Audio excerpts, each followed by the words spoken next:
All right, so here's part 2 for chapter 20. We're still looking at the gastrointestinal tract, but we're finally done with the portion on diarrhea.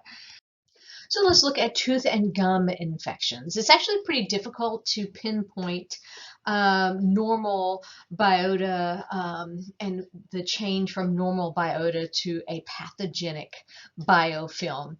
And so we have a lot of normal biota.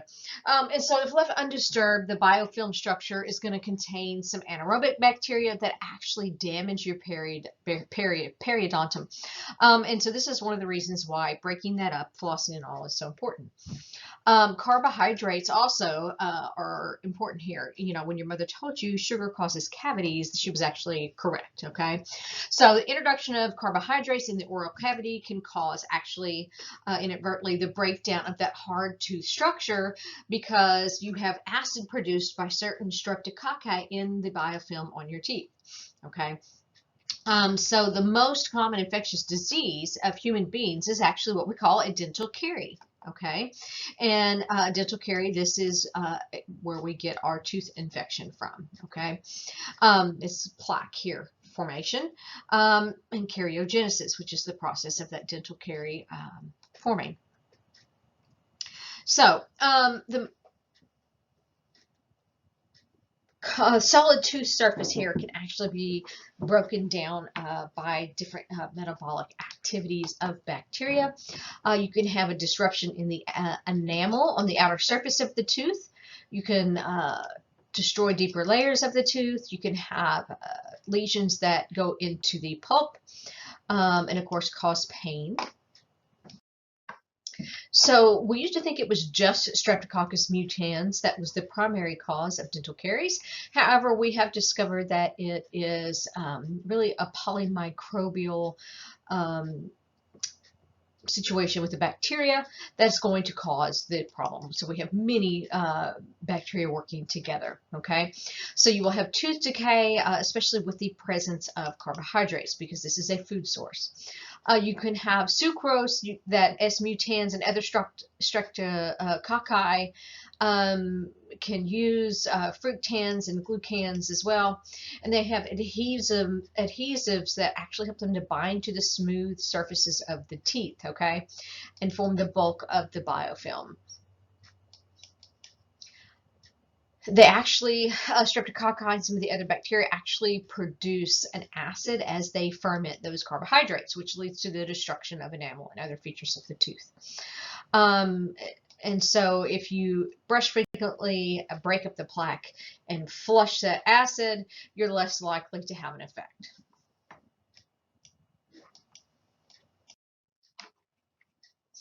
All right, so periodontitis, periodontal disease, is actually very common. 97 to 100% of the population has some form of this by age 45, and this is usually due by the bacterial colonization to different degrees, causing inflammation. Okay, and that's going to cause damage to gingival tissues. If this persists, then you will have a state of periodontitis. Okay, from gingivitis. You just start with gingivitis, I should say, and then if that continues, then you will develop the state of periodontitis. Okay, and this can actually cause pockets in the gum, and the gum can pull away and expose the root of the tooth, and can even go down if left unchecked and destroy bone tissue as well. Okay, you can have Forsythia, Agrobacter, and some other species that contribute to this as well. So we're also going to take a look at mumps here, primarily due to the fact that that it affects the salivary glands and things here. So this is a paramyxovirus. Is going to be an enveloped single-stranded RNA virus. You're going to have inflammation of the salivary glands, particularly the parotid glands, and that's going to cause this swelling of the cheeks on both sides, which is pretty classic to mumps. In about 20 to 30%, this can in young males, this can actually localize in the epididymis, the testes, and it's usually going to be on one side. And so this can actually cause an orchitis, which is a swelling of the testes, a swelling of the epididymis. Can be very painful, but usually not cause a permanent damage. Permanent sterility due to this is very rare, right? It can cause rarely a pancreatitis when it has replicated in the pancreatic cells. Sometimes a viral meningitis, but it has very few adverse other side effects, okay? So your best prevention here, or your best treatment here, is prevention, which is going to be the MMR vaccine. This is spread via droplet transmission. Treatment will be supportive care. All right, so gastritis and gastric ulcers. We once thought that ulcers were caused only by stress.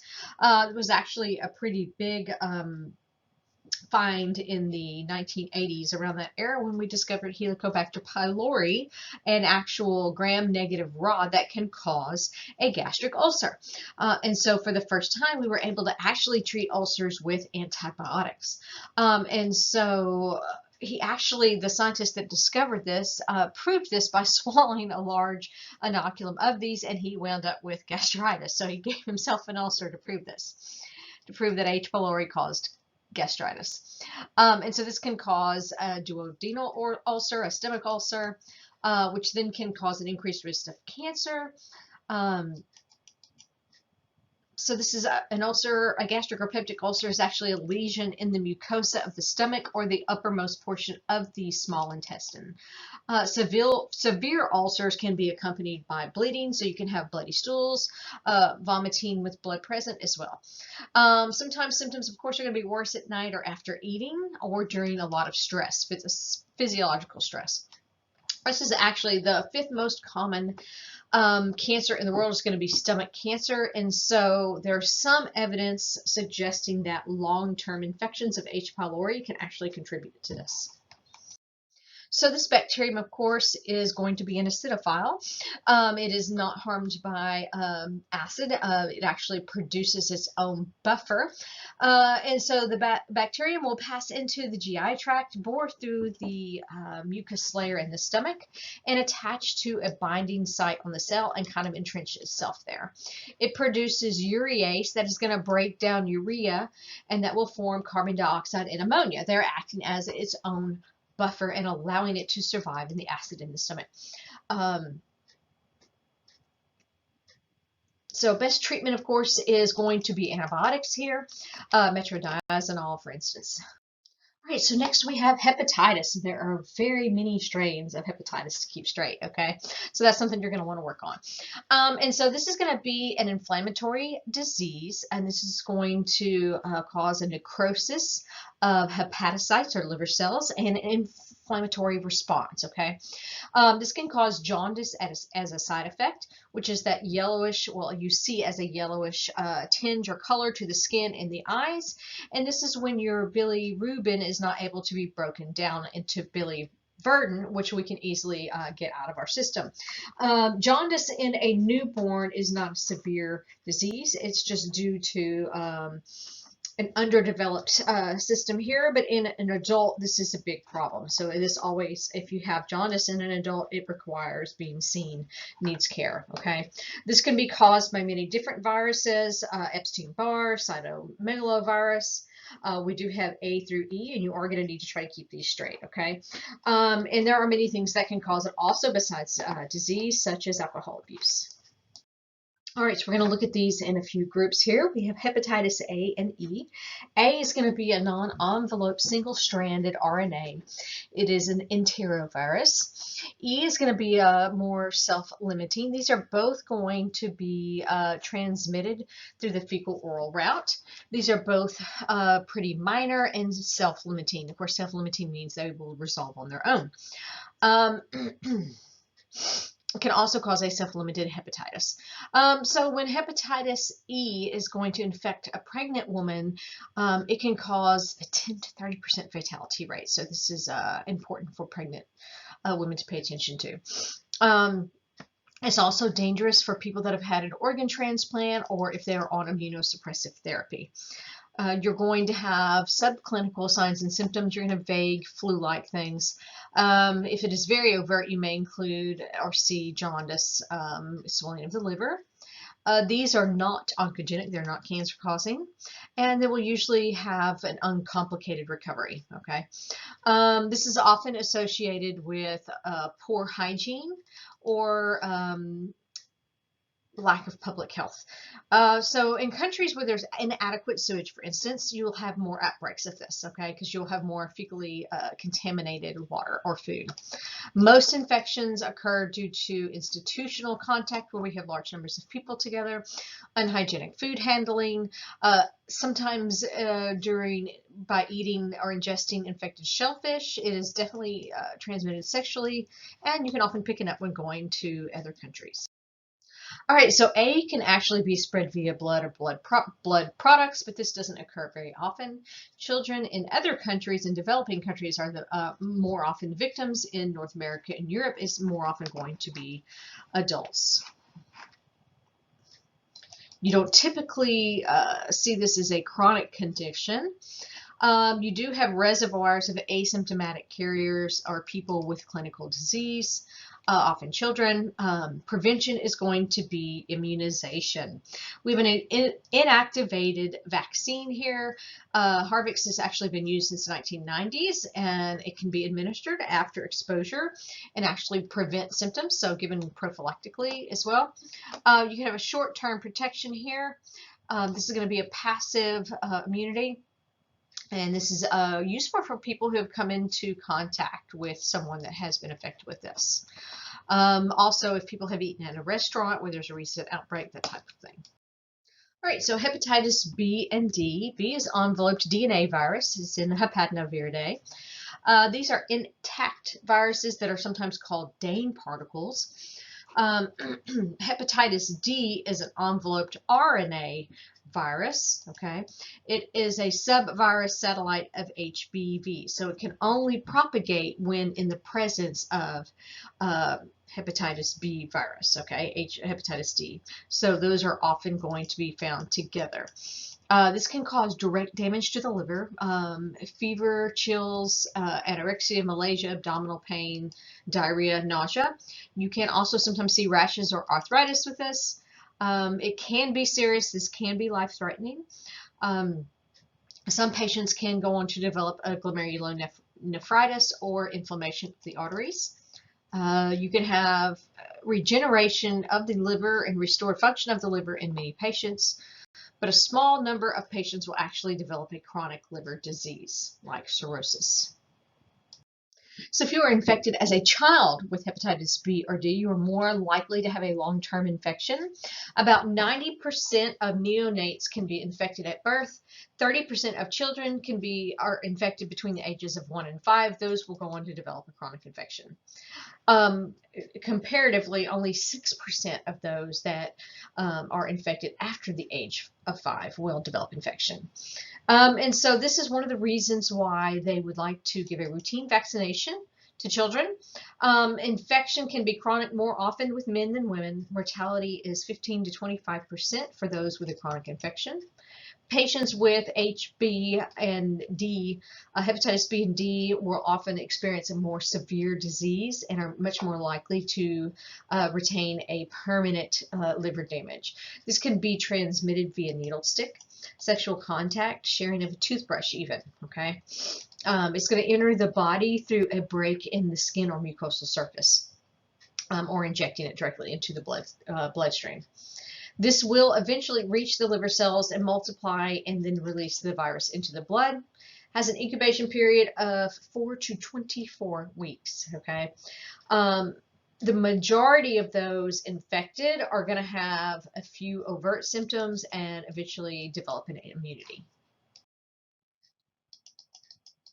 So it can take just a small amount of hepatitis B to be transmitted in the blood. If it's in the blood, that can transmit infection. It can also be transmitted in semen or vaginal secretions. You can have vertical transmission as well. This can predispose the child to a carrier state and an increased risk of liver cancer. Sometimes this is called serum hepatitis. This is one of the major concerns for healthcare workers, especially needle sticks, okay? So healthcare workers are generally required to have a full vaccination series for B. This can actually remain infective for several days in dried blood or months when stored, okay? So big concern here. Disinfectants that have chlorine, iodine, glutaraldehyde are very good to help be an antivirals here. So you can use a serological test here to detect the virus for the antigen or the antibodies. We also have ELISA testing. Antibody tests are going to be the most valuable for patients that are negative for the antigen. Okay. Primary prevention, of course, treatment is going to be vaccination. Okay. These are going to be usually recombinant with a pure antigen. It's going to be cloned. This is a must for medical and dental workers, okay, and students. Anybody receiving a transfusion, patients that has an immunological disorder, or cancer patients all need to have this vaccine. This is also strongly recommended for newborns for a routine immunization schedule. Sometimes the HAV and HBV vaccine can be combined for some people. A mild case of this can be managed with treatment of symptoms, supportive care. You could also treat with recombinant human interferon to help prevent liver damage for a chronic infection. All right, so next we have hepatitis C, which is sometimes called the silent epidemic because there are often no noticeable symptoms produced for many years. Up to 3.5 million Americans have been infected with the virus. And so you can have liver failure from common hepatitis C, which is one of the most common reasons actually for a liver transplant in the U.S. This is an RNA virus in the family of Flaviviridae. It is diagnosed with a blood test for antibodies. People can have varying experiences, of course, with this infection. It's got many characteristics in common with hepatitis B. It's much more likely, however, to become chronic. Of those infected, 75 to 80% will remain infected indefinitely. You can have a severe infection without permanent liver damage, but it's more common to have a chronic liver disease even without having overt symptoms. You can also have cancer resulting from chronic hepatitis C infections. This is the most common cause, actually, of liver cancer. Most common cause of liver cancer in the U.S. Okay, so this is going to be acquired very similarly to hepatitis B, more common to be transmitted through blood contact, blood transfusion, IV drug users you will see with this. You can also have a vertical transfer. Anybody that's had an exposure to blood products or organs before 1992 is at a higher risk of infection. Anyone with a higher history of injecting drug use as well. Screening started to occur from post 1992, and so it's not a big issue with that now, but anybody that had that occur before. We also have a regimen of 2 different drugs that has come up with some good results here. We've got the nucleotide analog here that kind of actually tricks the DNA, and then we have a protease inhibitor as well. Next, we have the helminths, and we have a great diversity among the helminths that can actually parasitize humans. They can be as small as a roundworm that is 0.3 millimeters, okay, that's very, very small, or it can be as large as 25 meters, such as the tapeworms. We're going to have 3 categories here. We have the roundworms, which are the nematodes, the flukes, which are trematodes, and cestodes, which are going to be our tapeworms, okay. These can actually be suspected anyway on a CBC because you can have, or not a CBC, a differential white blood cell count, because you can see an increase in eosinophilia, an increase in eosinophils. All right, and so you're going to have more granular leukocytes, the more eosinophils, because they actually are what have a special capacity to destroy helminths. So that's kind of a hallmark of a helminthic infection. Okay, they can be acquired through the fecal-oral route. They can also penetrate the skin. Many of these organisms will spend part of their lives, at least in the gastrointestinal tract. And while these are not microorganisms, that portion of their life cycle is going to be microscopic in nature. Okay, some of these can actually they're going to cause many different intestinal symptoms, but they can also produce some symptoms outside of the intestines. So here are some different life cycle examples. These are not extremely complex, but a little bit more complex. So in cycle A, top left, you're going to see the worm develop in the intestines. The egg will be released with feces into the environment. Eggs are then going to be ingested by a new host and hatch in the intestines. This is going to be, for example, Ascaris or Trichuris, which we will look at.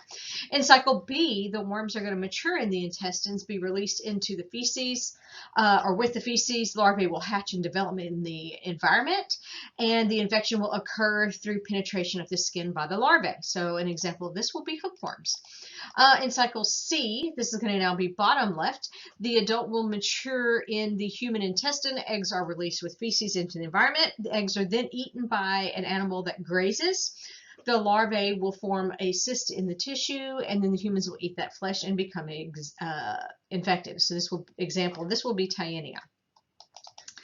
And in cycle D, eggs are again released with feces. Humans can be infected through ingesting or direct penetration by the larval phase. Okay, and this is going to be, the example for this will be schistosomiasis. So helminths will have many adaptations to allow survival in their host. They may have specialized mouth parts which allow them, like these hooks seen in the picture here, right, of Taenia, which the hooks will allow them to attach to and feed on tissues. They can have enzymes which will actually liquefy and allow penetration of tissues. They can have a cuticle or other coverings to help protect them from host defenses. Their organ systems are greatly reduced to just the essentials: getting food and processing it, moving, and primarily reproduction. And so these are mostly big reproductive little vessels, okay? The damage that they cause is often a result of the host response to their presence in the body. They will have a definitive host, and that is the host in which the adult worm is found. Humans can often become the accidental definitive host for helminths that normally will use a cow, pig, or fish to be a definitive host. You can also have an intermediate host, and this is where the larval stage of the helminth will reside. Humans are definitely intermediate hosts as well. Helminths also may require no intermediate hosts or may need one or more intermediate hosts for their entire life cycle. So the most common diagnostic test here is going to be the O and P cyst. This is going to actually just be microscopic examination of a stool sample to look for ova or parasites. You can do a differential blood count revealing eosinophilia. Serological tests can actually indicate sensitivity to the antigens of the helminth. You can look at a patient history of immigration to or from the tropics. Worms are actually going to be distinct in morphology, so positive identification can be based on any stage, even the eggs, okay? Not all diseases result in eggs or larval stages that can be found in the stools, however. There's no vaccine, of course, for helminthic infections. Prophylactic treatment with anti-helminthic drugs has been shown to keep people healthy in populations where infections are very common. We do have several anti-helminthic drugs or medications. These are, of course, whatever affects the pathology of the parasite. Remember, the parasites are eukaryotes as well, and so it is going to affect our cells as well. So you have to be very careful. Whatever is toxic to them can be toxic to us, and this is really important to be able to explain to patients, because if you treat someone with an anti-helminthic medication, they may need to come back in due to the toxicity to have their liver evaluated, for instance, and you have many stubborn patients, for instance myself, that don't want to come in unless they understand why. If they understand that this medication is hard on your body and we just need to check and make sure that damage isn't occurring that we don't know about, they're much more likely to comply with those efforts if they understand why. Okay. So helminthic drugs for treatment, they can inhibit the worm's movement, prevent it from maintaining its position in a certain organ. Disruption of the eggs. We do have some resistance to medications, to drugs. Sometimes even surgery, though, can be required to actually remove the helminth if needed. You'll probably be more familiar with some of these in terms of their infection of our pets. We do see these often. They're zoonotic, and so we see these more frequently with our pets, but they can, of course, infect human beings. So Enterobius vermicularis is the common pinworm. It's sometimes called the seat worm, but I've not usually heard of that outside of a textbook. This is going to be the most common nematode infection. This is going to be especially in children found in temperate zones. This is going to have, you'll see we'll have different cycles. Transmission, this is going to be cycle A. This is going to be vehicle transmission via food or water or fomite. Okay, so freshly deposited eggs can have a sticky coating that causes them to stick kind of beneath the fingernails or other fomites. Then they can dry out. The eggs will become airborne and actually can settle in dust. The eggs can then be ingested via contaminated food or drink, or self-inoculation by putting your hands in your mouth. So you can see why this often affects small children, because they tend to scratch things like their anus if they're feeling symptoms of this, and then they may put their hands or mouth in their hands in their mouth or other portions of their face more often than an adult would. Okay, so eggs can then actually be ingested, then hatch in the small intestine and release larvae, and the larvae will then migrate to the small intestines. Large intestines, sorry, and then the larvae can mature into an adult worm, mate, and reproduce. Okay, so hallmark symptom here is going to be pronounced itching when the female actually emerges and lays eggs around the anus. Okay, infection is of course not fatal. Many times it is asymptomatic. A child may experience disrupted sleep, nausea, abdominal discomfort, and diarrhea, however. You can do a rapid test by actually just do the Scotch tape test by putting a piece of tape against the anal skin and applying it to the a microscopic slide, and looking at that, and you'll be able to see the eggs. Okay, so if one member of the family is diagnosed, then you generally will treat the entire family, and that is going to be albendazole. Next, we have the whipworm, and it's named for its shape, Trichuris trichiura. This is going to have a type A lifestyle. You're going to have transmission via vehicle, contaminated soil, or fecal-oral route. This is going to be found again with the highest incidence in the area of the tropics or subtropics, and of course increased in areas with poor sanitation. You're going to actually have a localized hemorrhage of the bowel because the worms will burrow into and pierce the intestinal mucosa. So it can cause a dysentery, a loss of muscle tone. It can even cause a rectal prolapse that is often fatal for children. Humans are actually the sole host here. Treatment, albendazole. Next is our largest human tapeworm. It can grow up to 30 feet. It has an intermediate host of a fish. It's going to be life cycle C. Vehicle transmission, often, of course, via seafood. This is found commonly in Great Lakes, Alaska, or Canada. Mammals, especially including humans anyway, act as the definitive host. This can develop in the intestine, causing long-term symptoms and be transmitted in raw food like sushi or sashimi. Okay, things made from salmon in general. And so prevention is to cook your meat. Okay, this is very large, so it can cause an anemia, and treatment is going to be with praziquantel. Next, we have Hymenopilus species. These are small tapeworms. They have life cycle type C. And so this is going to be vehicle ingesting caused by ingesting insects. Can also be fecal oral route. This is the most common human tapeworm infection worldwide. We've got two different species here. We've got the dwarf tapeworm and the rat tapeworm. Treatment here is going to be praziquantel, and you can see here some of these adaptations of these particular tapeworms. I like to show the pictures of this because it's kind of eye-opening as to why they do damage to our intestines and things, okay? Because you can see like the middle sucker there, which allows adherence of the Hymenopilus species up here at the top. You can also usually see things like the hook or the scolus, things that actually help it to burrow into your intestines. Next, we have Ascaris lumbricoides. This is intestinal roundworms. This is something you do commonly see in things like dogs and cats. This can spread to humans by actually ingesting the eggs. The larvae will then penetrate into the lymphatic system and the capillaries around the intestines and migrate to the pharynx, get swallowed, and then return to the intestines for maturation. All right, so lots of helminths here. They're going to enter the body generally as larvae or eggs, mature to the worm stage in the intestines, and then migrate to the circulatory or lymphatic system. They can then travel to the heart and the lungs, migrate to the respiratory tract and are swallowed. Mature worms are going to return to the intestinal tract and take up residence. They're going to produce symptoms in the digestive tract, inflammatory reactions all along their migratory route, eosinophilia, and sometimes even pneumonia during their stage in the lungs. Taenisoleum, which is a tapeworm, sometimes called the pig tapeworm. Adult worms are usually going to be up to 5 meters in length. Okay, that's very large.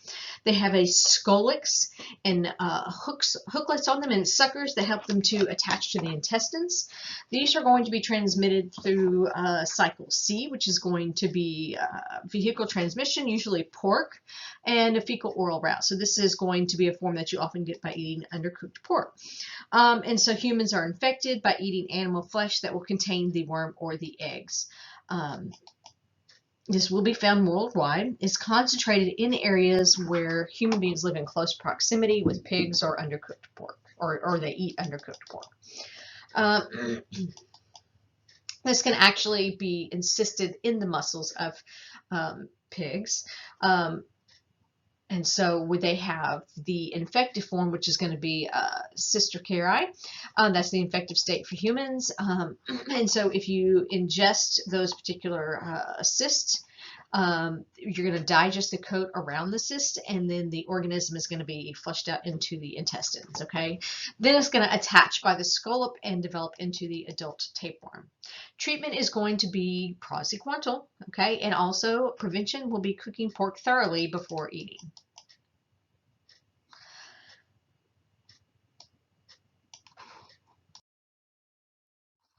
Next, we have schistosomiasis.